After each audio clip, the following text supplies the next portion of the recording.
un ouvrage plébiscité par le public. Le temps des combats offre un joli succès littéraire à Nicolas Sarkozy, depuis sa sortie aux éditions Fayard, le 22 août dernier.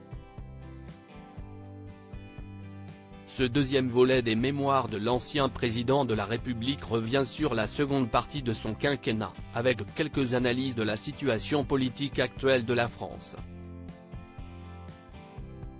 Des lignes qui ont notamment été lues avec attention par Michel Sardou, à croire la présence du bouquin à son domicile, au moment de recevoir nos confrères de Paris Match pour une interview parue ce jeudi 05 octobre.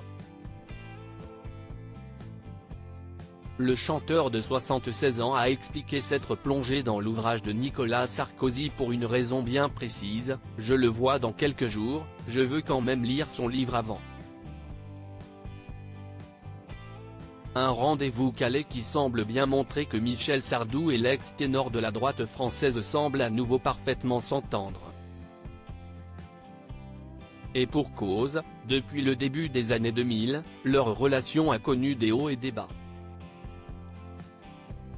Tout avait pourtant si bien commencé, puisque si est-il l'ancien maire de Neuilly-sur-Seine qui avait uni l'artiste à Anne-Marie Perrier en 1999. Mais, c'était avant que la politique ne vienne semer le trouble entre eux. Michel Sardou, ces personnalités avec lesquelles il s'est fâché. Michel Sardou n'a pas approuvé l'action politique de Nicolas Sarkozy après avoir délicatement soutenu Nicolas Sarkozy en 2007, Michel Sardou a fini par ne pas comprendre la politique menée à l'Élysée.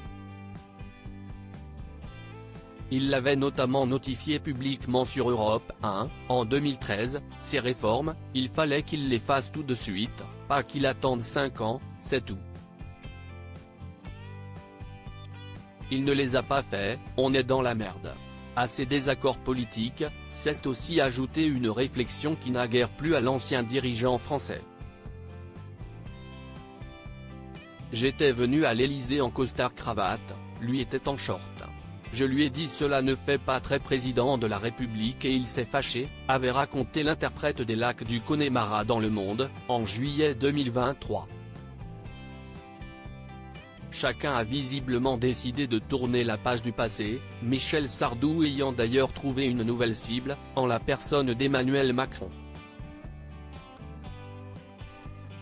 Crédit photo, Pierre Perusseau.